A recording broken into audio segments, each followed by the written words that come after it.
Hello, good morning, शुभ सकाळ. कसे आहात सगळे? मी पण आहे मजेत.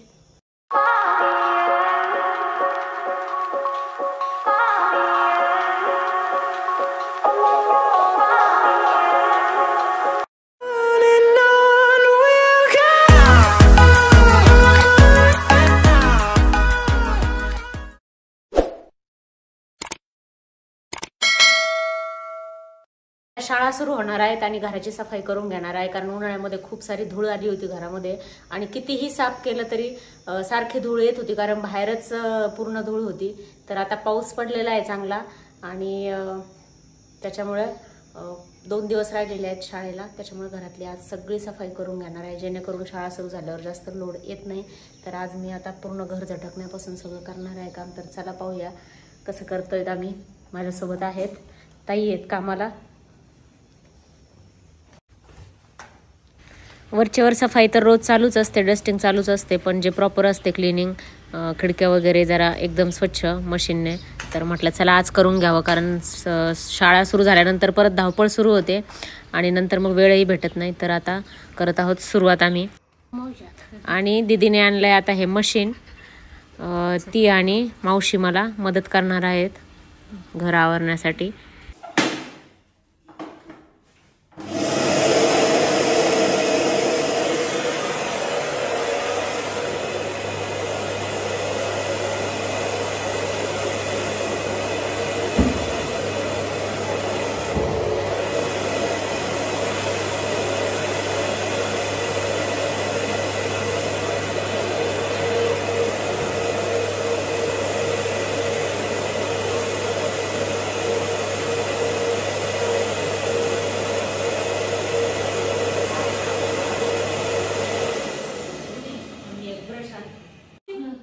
बाहेरचं करता मग आम्ही तर झटकी करू जाण्यापेक्षा भांडी अगोदर बाहेरचं आवरा. मला वाटतं धुणं भांडी,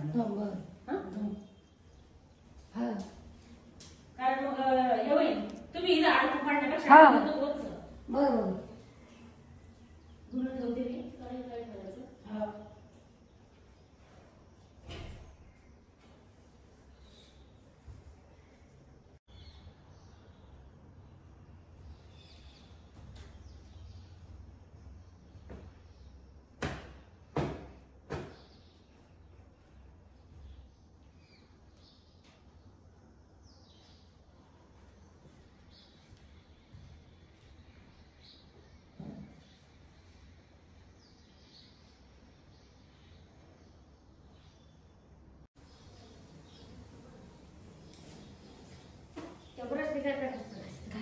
खाली झोपलेले धुळे ना, हे ना बघा असं असं. मी काय करते सगळी करून असं असं फिरवलं. आता मी इथलं करते, तो करते.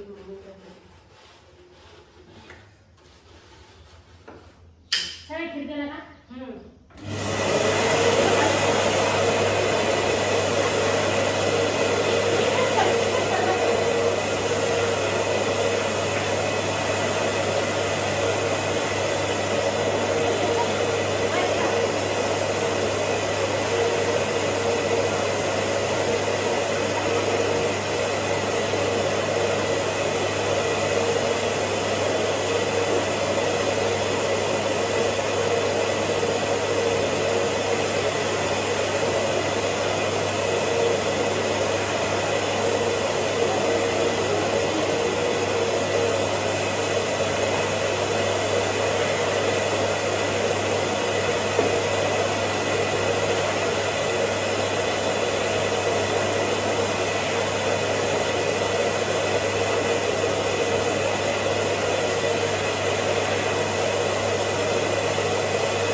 झटकू दे एकदा.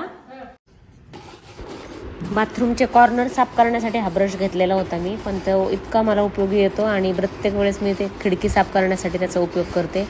तर त्याने सगळी धूळ जी खाली पॅक बसलेली असते ती सगळी धूळ मोकळी होते आणि मग मशीनने पटकन साफ करता येतं. तर मला खूप असा उपयोगी पडतो. आता थोडासा खराब झाला आहे, मी परत एक नवीन घेऊन येणार आहे. तर आता खिडक्या साफ करून घेणार आहे अगोदर आणि दीदी मला मदत करते. तर मी झटकून घेते की थोडंसं ते ब्रशच्या साहाय्याने खालची धूळ साफ करते, मोकळी करते. तर पूर्ण वरपासून खालपर्यंत झटकून घेणार आहे आज, कारण आता वेळ थोडा राहिलेला आहे आणि परत निवांत इतकं काम करणं होत नाही.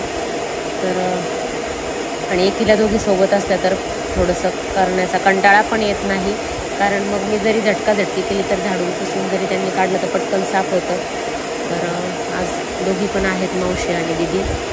तर आज आम्ही सगळे मिळून साफसफाई करणार आहोत.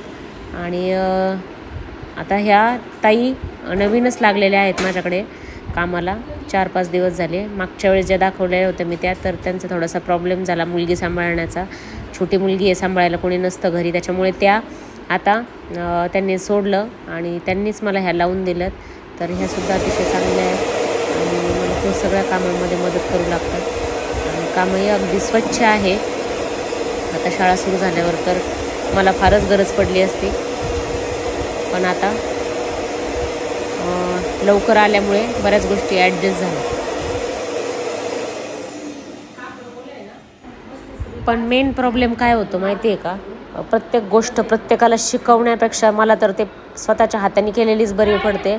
कारण काय होतं, इतक्या बारीक सारीक गोष्टी मला सगळ्या गोष्टी जिथल्या तिथे व्यवस्थित लागतात.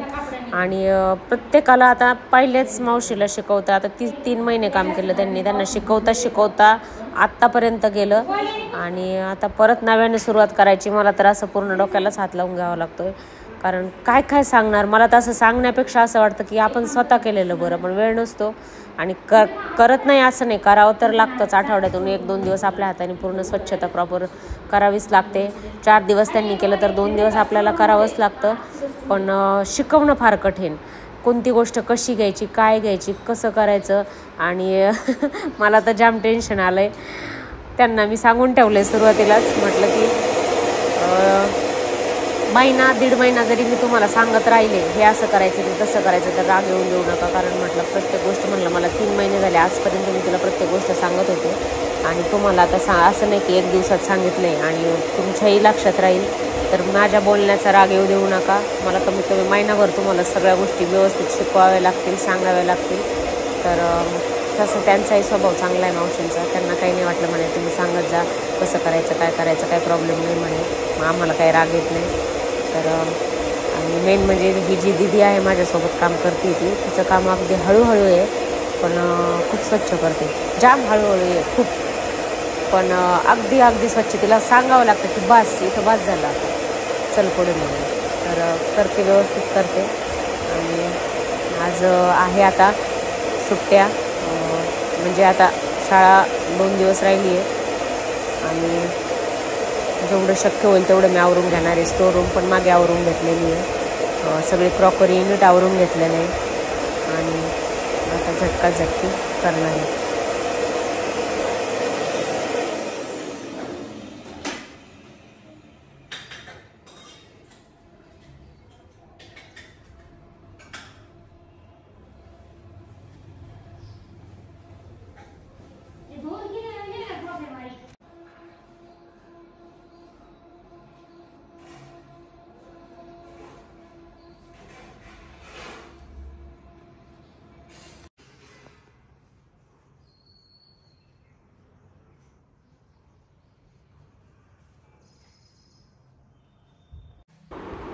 प्रत्येक रूममध्ये साधारण एकच खिडकी केलेली आहे, 2-2 खिडक्या नाही ठेवलेल्या. पण जी काही ठेवलेली आहे प्रत्येक घराचं वैशिष्ट्य असं केलं की खिडक्या कमी केल्यात पण प्रशस्त केल्यात, मोठ्या केल्यात. त्याच्यामुळे काय होतं, व्हेंटिलेशन तर आहेच पण सूर्यप्रकाश पण भरपूर राहतो. मी माझ्या होम टूरच्या व्लॉगमध्ये हे सगळं दाखवलेलं आहे. अख्खं एवढ्या मोठ्या घराला फक्त 7 खिडक्या आहेत आणि त्याचा फायदा मला असा होतो की दरवेळेस मला खिडक्या स्वच्छ करायला अजिबात अवघड जात नाही. 7 खिडक्या स्वच्छ करणं म्हणजे काय फार मोठी गोष्ट नाही आहे. पण त्यात जर बारीक बारीक असतील किंवा एकाच बेडला दोन दोन जर असतील तर ते साफ करायला फार कठीण जातं. आणि मेन म्हणजे डिझाईन पण इतकी सुटसुटीत आहे खिडक्यांची की जेणेकरून साफ करायला अजिबात अडचण येत नाही. आणि ज्यावेळेस डिझाईन करायची होती फायनल त्यावेळेससुद्धा माझं सरांना हेच सांगणं होतं की फार अशी गजबज किंवा फार अशी दाट डिझाईन नका करू की जेणेकरून मला ते साफ करायला जड जाईल. अगदी साधे एकाखाली एक गज असतील तरी चालेल, पण अगदी सुटसुटीत आणि युनिक डिझाईन करा. अगदी आपण म्हणतो की नाही ही डिझाईन ती डिझाईन वाकडी तिकडी, जेवढं वाकडं तिकडं केलं जाईल तेवढं साफ करायला कठीण जातं. आणि याचा मला अनुभव होता. त्याच्यामुळे मी खिडक्यांची डिझाईन इतकी सुंदर आणि युनिक केली, एकदम साधी सिंपल, दिसायलाही छान आणि साफ करायला त्याहून अगदी सोपी. तर आता ही आहे मुलींची रूम आणि अजिबात जास्त काही घाण नाहीच आहे, पण एकदा स्वच्छ केलं म्हणजे बाहेर पावसामुळे सगळी धूळ चोपलेली आहे. त्याच्यामुळे काय होतं आहे की आता धूळ येण्याचा प्रश्न राहणार नाही आणि अशा वेळेस स्वच्छता केलेली भारी. उन्हाळ्यात मला खूप वेळेस वाटलं की सगळं काढावं, सगळं झटकावं, हे करावं ते करावं, पण नाईलाज होता. कारण आज जरी केलं तर 2 दिवसांनी आहे तशी परिस्थिती म्हणजे झाली असती. कारण बाहेरच प्रचंड इतकी धूळ होती की काही म्हणजे हेच नव्हतं. उन्हाळाही ह्यावेळेस प्रचंड कडक गेला आहे. सगळ्यांना माहिती आहे उन्हाळा कसा गेला आहे. मला तर माझी घरातली परिस्थिती अशी झाली होती की माझं आत्तापर्यंत बोरचं पाणी कधीच कमी झालेलं नव्हतं, पण यावर्षी फेब्रुवारी महिन्यापासून माझ्या बोरचं पाणी गेलं आणि अक्षरशः फेब्रुवारी महिन्यापासून मला टँकर सुरू करावा लागलेला होता. सुरुवातीला काही दिवस बोर थोडं थोडं पाणी देत होता, पण मार्च एप्रिलमध्ये पूर्ण बोर कमी झाला, 1-2 मिनिटांवर आला फक्त. आणि मला अक्षरशः चौथ्या किंवा 5व्या दिवशी टँकर घेण्याची वेळ येत होती. पण आता 1-2 महिने ॲडजस्ट केल्याशिवाय पर्याय नव्हता. आणि मेन म्हणजे नळ कनेक्शन पण आम्ही घेतलेलं नव्हतं. तर सरांच्याही खूप मागे लागलेली होती मागेच मी की नळ घेऊया, पण बोरला पाणी भरपूर होतं. सरांनी थोडीशी टाळाटाळ केली की कसं असतं, एकदा गरज पडल्यानंतर आपल्याला त्या गोष्टींची जाणीव होती. तर गरज नव्हती म्हणून सरांनी ती गोष्ट फार काय मनावर घेतली नाही. आणि बोरने अचानक दगा दिला आणि ऐन वेळेस ज्यावेळेस आपण कनेक्शन मागतो त्यावेळेस मग आता ते लोकही फ्री नसतात. ऐन लोकसभेच्या निवडणुकीचे दिवस होते, मार्च एंडिंग होतं. थोडंसं याचा फायनान्शियल प्रॉब्लेम पण असतो, त्यांचा निधी संपलेला असतो. आणि अशा वेळेस खूप प्रयत्न केले पण थोडंसं नळ घेण्याबाबतीत यश आलं नाही. आणि आलं जरी असतं तरी काय 10 दिवसाला 11 दिवसाला पाणी येत होतं. पण फार म्हणजे आता पावसाळ्यात ह्यावेळेस सांगितलेला आहे पाऊस भरपूर येणार आहे आणि सुरू पण झालेला आहे. तर खूप काही असं दिलासा मिळाला आहे मला, तर इतका मिळाला आहे खरं सांगते. मला घरच्या पाण्यासाठी नाही, बोरसाठी नाही, पण झाडांसाठी माझे बाहेरचे झाडं इतके काही वाटोळं झालं आहे ह्यावेळेस. झाडांचं पूर्ण पाम करपली आहे. लॉन तर काहीच नाही राहिली, काहीच.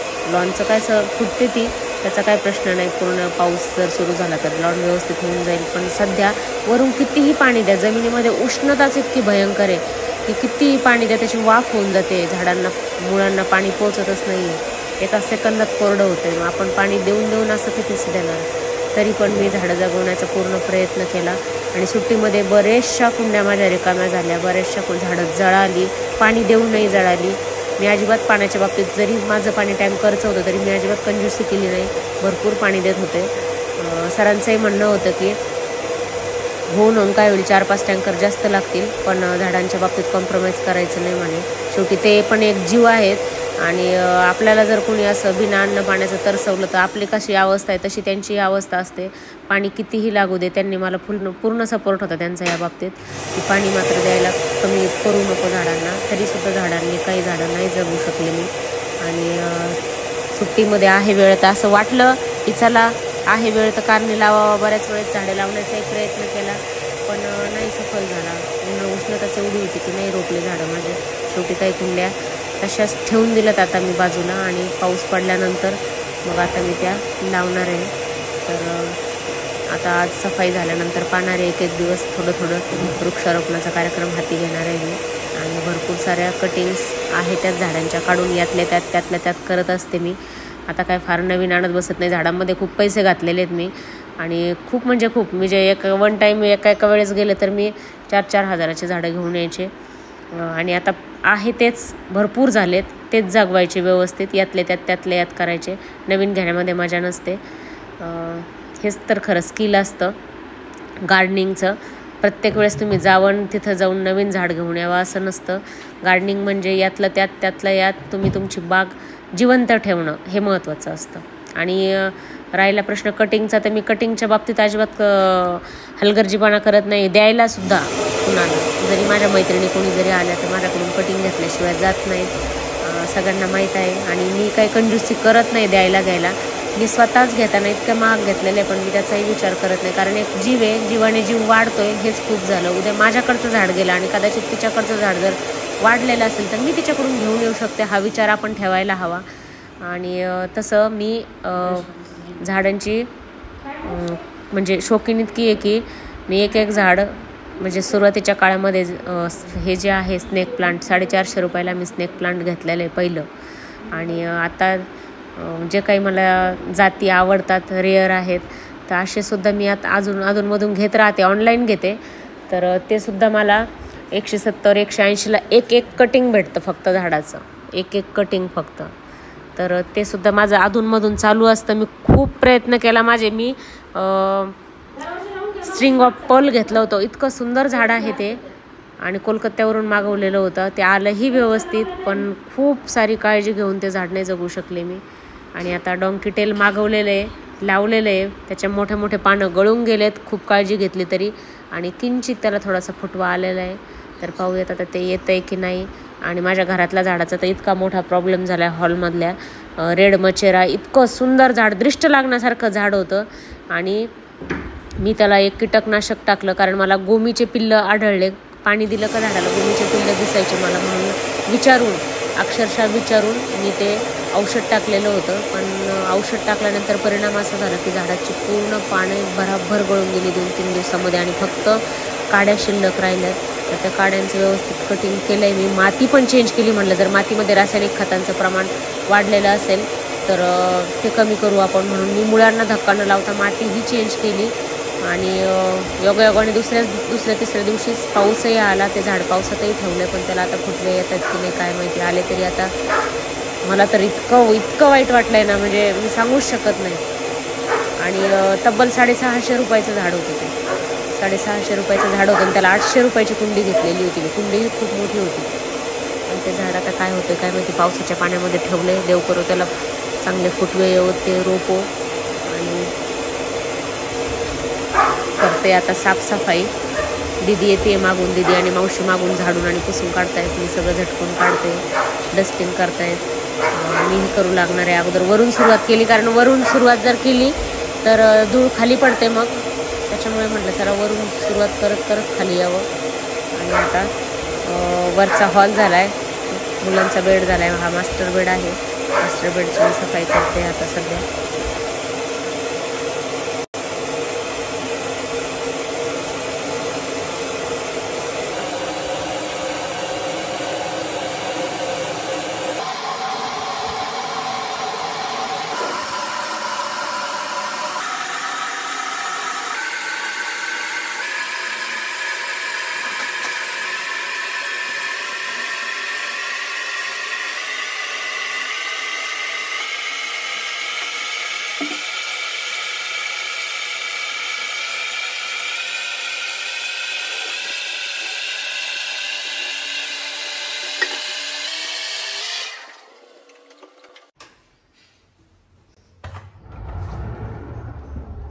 वॉर्डरोबमध्येही धूळ बसलेली असते, ती पण अधूनमधून साफ करावी लागते. तर आज कापडाने घेत असते, पण म्हटलं त्याला मशीन आहे तर सगळे अगोदर झटकून घेऊयात.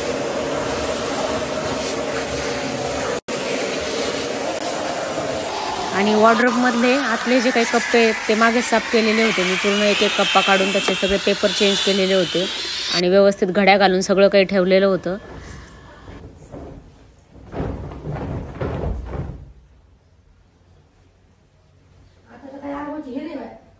मावशी 12 महिने तसंच, म्हणजे थंडी तर थंडी नाही वाजत, उन्हाळ्यात तर गरम नाही होत. आम्ही रग काढतच नाही.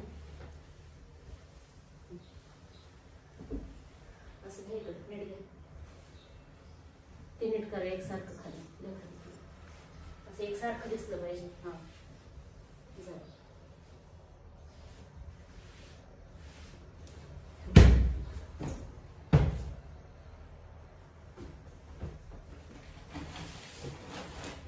झटकायचं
टॉवर दोन्हीही टॉवरच्या खिडक्या मी साफ केल्या, वरच्या पण केलेल्या आहेत आणि हे खालची आहे. तर अजिबात घाण नाही येते कारण वरच्यावर मी साफ करत राहते. आणि मला माझ्या मैत्रिणींना असं सांगणं आहे की काय होतं ह्या गोष्टींचा परिणाम, की घरामध्ये जे काही झुरळं होण्याचं जे प्रमाण असतं किंवा झुरळ जे होतात तर ते झुरळं अशा स्वच्छतेमुळे अजिबात होत नाहीत. माझ्या घरामध्ये मला मागे एक झुरळ दिसलं होतं आणि मी फार बेचैन झाले होते. तर ते झुरळ मी मारलं जागेवरच, पण मी नंतर शोध घेतला की घरात कुठे अडगळीला झालेत की काय. तर मी बरंचसं पाहिलं पण कुठेच झालेले नव्हते. कदाचित कधी कधी काय होतं, आपण किराणा सामान वगैरे घेऊन येतो आणि पिशव्यांमध्ये कदाचित चुकून एखाद्या वेळेस येऊ शकतं बाहेरून. तर अशी आपण वेळोवेळी वरचेवर जर स्वच्छता करत राहिलो तो घरामध्ये अशा काही कीटकांचा त्रास आपल्याला होणार नाही. आणि त्याच्यासाठी मी मागच्या वेळेस झुरळे होऊ नये म्हणूनही एक स्पेशल ब्लॉग केलेला होता. तर त्याच्यामध्ये मी त्या क्रीमचं नावही दिलेलं होतं, first out, FIRST first OUT out अशा नावाची क्रीम आहे. तर त्या क्रीमचे डॉट्स जिथे झुरळं होण्याचा चान्स असतो तिथे जर ठेवून दिले तर बऱ्यापैकी आळा बसतो आणि झुरळं होत नाहीत. तर मी माझ्या ट्रॉलीजला आणि स्टोअररूममध्ये कानाकोपरे जे आहेत त्या ठिकाणी मी ते डॉट्स दिलेले आहेत. तर कुठेच मला अजून झुरळाचा प्रॉब्लेम झालेला नाही. घरामध्ये राहायला येऊन आता मला 2.5 वर्ष झालेत, पण असा काही त्रास झालेला नाही आहे. आणि एक असं असतं की पॉझिटिव्हिटी वाढते आणि वरच्यावर फ्रेशही वाटतं, आतून फ्रेश वाटतं मन. आपण फक्त कुठं कार्यक्रमाला जायचं, वरून छान छान आवरायचं, मस्त करायचं. आपण आपली स्वतःचं जसं केअर करतो, स्वतःला जसं छान ठेवतो तसं घराचीही केअर जर केली तर आपल्याला एक आंतरिक समाधान, आंतरिक काय म्हणतात, एकदम मला तर खूप समाधान लागतं ह्या गोष्टींचं. मी बाह्य दिसण्याला किंवा बाह्य जे काही आहे त्या गोष्टींना महत्त्व नाही देत. आतून माणसाचं मनही साफ असावं, घरही साफ असावं. तर आज बऱ्यापैकी सगळी स्वच्छता केली आहे. मावशींनी, दीदीने मला मदत केली आहे. क्रॉकरी युनिटही मी काढलेले आहेत, ते वैयक्तिक मी स्वतः साफ केलेले आहेत. तर मी तुम्हाला तेही दाखवणार आहे. वरचेवर आपण फर्निचरला त्याला हात मारतच असतो, पण काय होतं, जे आतमधल्या जे काचेच्या वस्तू आहेत बऱ्याच वेळेस त्या काढल्या जात नाहीत किंवा वरचेवर मग सफाई केली जाते. तर आज मी त्या पूर्ण काढल्यात. अधूनमधून काढते वेळ मिळेल तसा, पण अगदीच प्रत्येक वेळेस शक्य होत नाहीत. तर म्हटलं चला स्कूल सुरू व्हायच्या अगोदर हे काम करून टाकावं. किचकट कामं अगोदर करायला मला आवडतात. तर मग मी आता काढणार आहे एक कप्पा, सगळे काचेच्या वस्तू धुवून काढणार आहे आणि मग त्या आतमध्ये ठेवल्यानंतर बरेच दिवस आता काही त्याच्यावर धूळ बसणार नाही, कारण आता पाऊस सुरू झालेला आहे. तर आता हे सगळं स्वच्छ करून घेतलं आहे मी आणि आता व्यवस्थित पुसून, कारण तसंच जर ठेवलं तर त्यालाही डाग पडतात पाण्याचे. तर ते पुसूनच लावावं लागणार आहे. आणि वरचं जे काही शोपीस आहेत ते सुद्धा मला धुवून काढायचे आहेत सगळे. वरचेवर तसं त्याला मी हात मारत असते, म्हणजे पुसून काढते, पण जास्त दाट धुवून काढत नाही. आणि धुवायलाही नको आहेत, कारण काय होतं, आपण जर फारच प्रत्येक वेळेस नळाखाली जर धरत बसलो तर त्याची जी शाईन असते ती शाईन निघून जाते आणि मग इतके काही भारी शोपीस त्याचं सगळ्यांचं वाटोळं होऊन जातं. असा अनुभव आहे मला.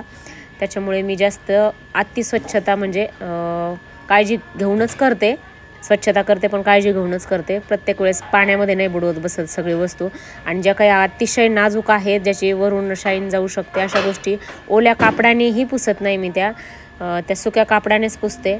जिथे गरज असेल त्याचं ओलं कापड वापरते. तर अशा पद्धतीने आता मला इथलं किचनचं सगळं आवरून घ्यायचं आहे. नाजूक साजूक गोष्टी तुम्हाला मी पहिलेही सांगितलं की त्या गोष्टी मीच साफ करते. तर ट्रॉलीज ज्या आहेत, ट्रॉलीजचं पण मी काय केलं आहे आता पूर्ण, म्हणजे व्हिडिओ काढणं नाही झालं मला, पण पूर्ण ट्रॉलीज, खालच्या ट्रॉलीज बाहेर काढून त्याच्या खालचा जो भाग आहे फरशीचा तो पूर्ण साफ केला आहे, पुसून काढला आहे व्यवस्थित. आणि ट्रॉलीज अजिबात घाण नाही आहेत. तरी पण आता स्कूल सुरू झाल्यानंतर मी एक ट्रॉलीज काढणार आहे. ती ट्रॉली धुवून पूर्ण पुसून त्याच्यावर परत ते फर्स्ट आउटची क्रीम लावून मग असं एक ट्रॉलीची स्वच्छता करणार आहे. मग जे किचकट कामं झाल्यानंतर बरंचसं काही हलकं होऊन जातं घरामध्ये आणि झुरळांनाही आळा बसतो. एक दिवस आता फ्रीज काढायचा आहे. फ्रीज तसा माझा अतिशय स्वच्छ असतो. कुठेच तुम्ही कधीही उघडलं तरी फ्रीजमध्ये कधीच कुणाला घाण दिसणार नाही किंवा स्मेल दिसणार नाही. अतिशय शिळं काही जर असेल तरी ते सुद्धा मी फ्रीजमध्ये ठेवत नाही जास्त दिवस. तर त्याच्यामुळे काय होतं, जर आपण शिळं अन्न खूप ठेवलं तर त्याच्यामुळे बॅक्टेरिया वाढायला मदत होते आणि त्या बॅक्टेरियाचं त्याच्यामध्ये ती प्रक्रिया पूर्ण होऊन एक वेगळा स्मेल येतो. मग एकाचा स्मेल दुसऱ्या गोष्टींना लागतो. तर अशा गोष्टी काही आपण टाळायला हव्यात. स्पेशल फ्रीजची स्वच्छता कशी करायची याचाही व्लॉग मी मागे बनवलेला होता आणि आहे माझ्या चॅनलवर तो. तर फ्रीजमध्ये आपण असे काही पदार्थ आहेत की ते जास्त दिवस ठेवायला नको आहेत. उदाहरणार्थ आंबवलेले पदार्थ, म्हणजे आपण जे काही हे करतो इडली सांबारसाठी जे काही काढतो मिश्रण, तर ते जास्त दिवस आपण ठेवायला नको आहे. आणि जरी ठेवलं तरी त्याच्यावर प्रत्येक गोष्टीवर झाकण असावं व्यवस्थित, नाहीतर मग याचा वास, त्याला दुधाला तर स्पेशली वास लागतो बऱ्याच वेळेस. तर असं प्रकार व्हायला नको आहे. त्याच्यामुळे जास्त फ्रीजमध्ये शिळं अन्न ठेवू नये. आणि राहिली गोष्ट पालेभाज्यांची, तर तेही मागच्या वेळेस मी टिप्स सांगितली होती की पालेभाज्या मी पूर्ण निवडून झाल्यानंतर न्यूजपेपरमध्ये, आपल्या पेपरमध्ये गुंडाळून प्लास्टिकच्या पिशवीमध्ये पॅक करून ठेवते. तर खोटं वाटेल, अक्षरशः महिना ॲज इट इज राहतात त्या. अगदी म्हणजे काहीही सडतसुद्धा नाहीत, अगदी रेअरली सडतात. आणि एवढ्या दिवस तर आपण ठेवत नाही, पण एक जनरली सांगते मी की खूप दिवस ते छान राहतात भाज्या, पालेभाज्या. तुम्ही ठेवून पहा न्यूजपेपरमध्ये, तर म्हणजे खूप दिवस. माझं हाईट म्हणजे तुम्हाला सांगू का, मला एका वेळेस एका मावशींनी कोथिंबीर दिली होती शेतातली, खूप म्हणजे जास्त होती, शेतातली होती म्हणून घेऊन जा म्हणून आग्रह केलेला. तर माझ्या फ्रीजमध्ये ती कोथिंबीर, खोटं वाटेल मलाही विश्वास पटत नव्हता, 3 महिने कोथिंबीर विदाऊट सडल्याशिवाय राहिली होती. म्हणजे त्याला काहीच झालेलं नव्हतं, अगदी किरकोळ थोडेसे पानं काही पिवळे पडले होते, पण 3 महिने कोथिंबीर ॲज इट इज राहिली.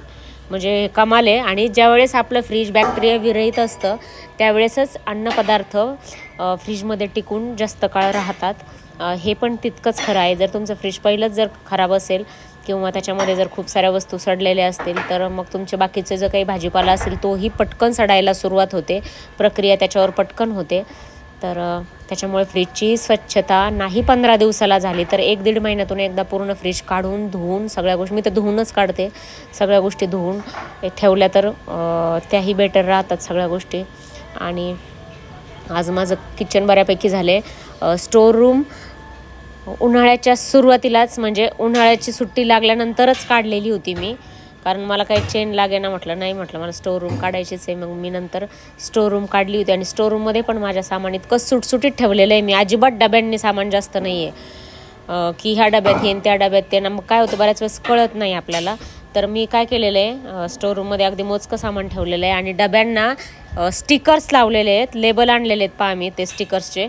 आणि ते जर एखाद्या डब्यामध्ये एखादी गोष्ट जर ठेवली तर त्याच्यावर ते स्टिकर, तिथे पेन आणि स्टिकर मी ठेवलेलेच आहे स्टोर रूममध्ये. ते स्टिकर पटकन त्या डब्यावर, एखादी गोष्ट एखाद्या डब्यामध्ये टाकली आपण आणि लक्षात राहत नाही आपल्याला किती गोष्ट त्या डब्यामध्ये टाकलेली, तर अशा वेळेस मी त्या स्टिकरवर लगेच त्याचा उल्लेख करते. साबुदाणा, पोहे, जे काही असेल ते. त्याच्यामध्ये समजा 2-3 वस्तू जरी ठेवलेल्या असतील तरी त्या स्टिकर्सवर मग मी लिहून ते ठेवते की जेणेकरून कुणालाही सापडायला अडचण होऊ नये.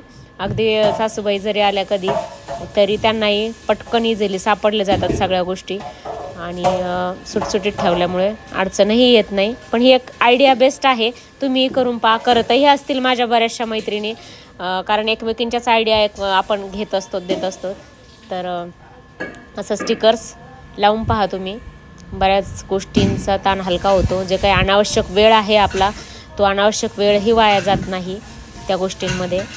तर अशा काही छोट्या छोट्या टिप्स आहेत आणि आता बऱ्यापैकी माझी स्वच्छता झालेली आहे आणि हे सगळे मेटलचे आहेत त्याच्यामुळे मी हे धुवू शकते व्यवस्थित.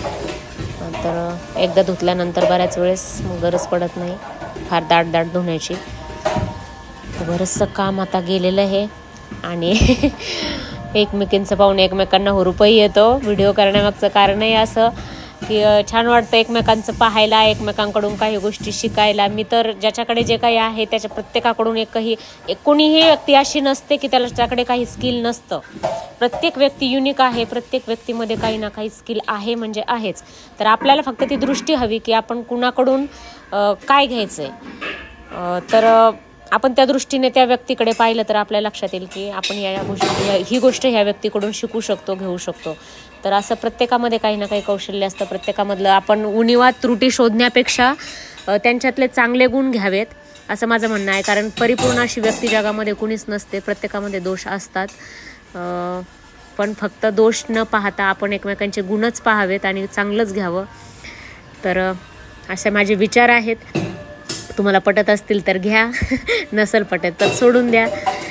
तर चला आता माझं बऱ्यापैकी आवरण झालेलं आहे आणि आता मी फक्त आता हे सगळ्या वस्तू एकदा स्वच्छ पुसून नंतर ठेवून देणार आहे वरती.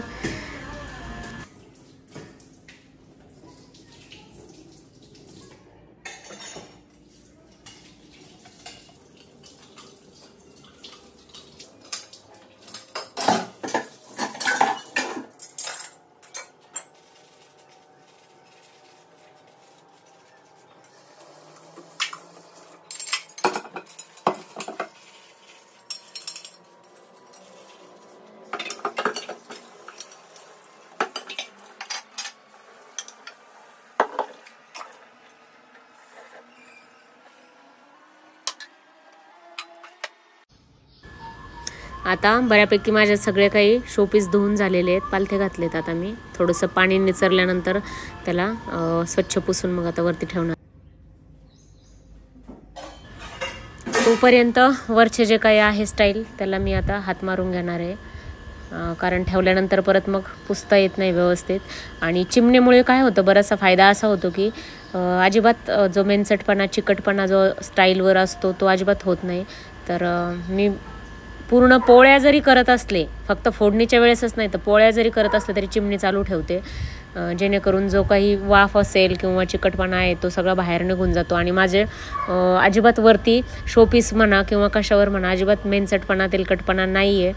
तर त्याचा असा फायदा होतो. माझी हिंदवेअर कंपनीची आहे चिमणी, बऱ्याच जणींनी मला विचारलेलं होतं. तर हिंदवेअर कंपनीची आहे आणि गॅसही तोच आहे. गॅस 2 स्टेपचा आहे. खालची स्टेप थोडीशी खाली आहे आणि मागची स्टेप थोडीशी वर आहे, अशी 1 स्टेप आहे त्याला. तर त्या स्टेपमुळे काय होतं की जे काही आपण 2 पातेले ठेवतो किंवा तवा असेल किंवा ज्या काही गोष्टी असतील त्यांना स्पेस मिळते थोडीशी. नाही तर काय होतं, जनरली जर सोबत जर असं 4 याचा गॅस असेल तर काय होतं, बऱ्याच 4ही गोष्टी जर ठेवल्या मोठ्या जर असतील तर ठेवायला प्रॉब्लेम येतो. ह्या गॅसमुळे थोडंसं तसं सुटेबल होतं.